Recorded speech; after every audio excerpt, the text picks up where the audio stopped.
Hi, I'm here with a quick tip on how I added my ribbon to this card, my little technique I like to use, because sometimes I find it cumbersome for me to tie the ribbon around and I end up making it a little too tight and bowing it, or it's too loose and it sags.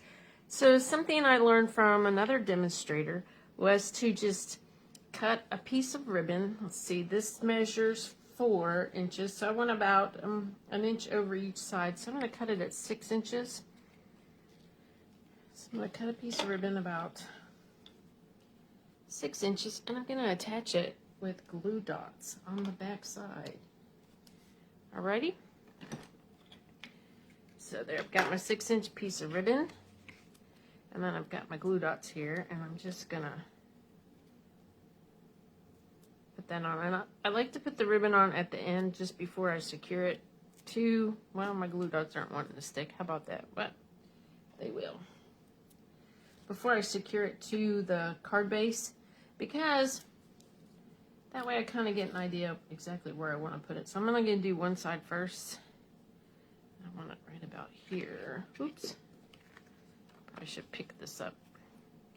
So I've got my glue dots on one side, and I'm going to stick it down where I want it. Let's give it a good squeeze. And then I can add 2 more over here in the approximate location.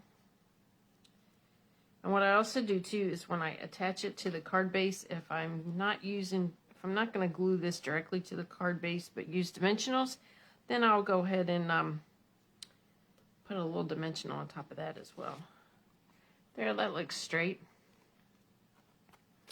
And then I'm going to quickly stick it on the card base, and then I'll tie the ribbon on.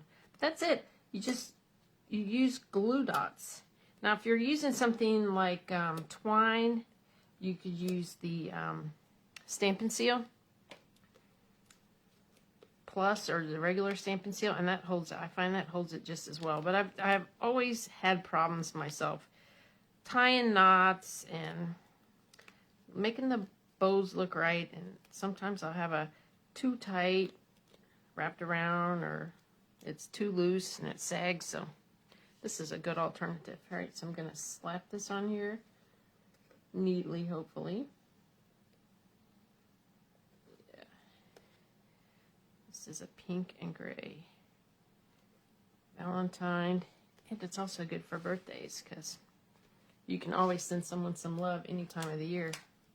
All right, now for the little knot, this is that Blushing Bride metallic ribbon. I'm going to cut off a piece about 4 inches, 4.5. And then I just slide it under here and tie it and give it a little trim. Now this is double-sided. You see one side is solid and the other side is more metallic, so you want to twist it as you're tying it. Then you can move that knot around to get it where you want it. What I like to do also is to keep it in place and to keep it secure is I will stick a glue dot under that knot.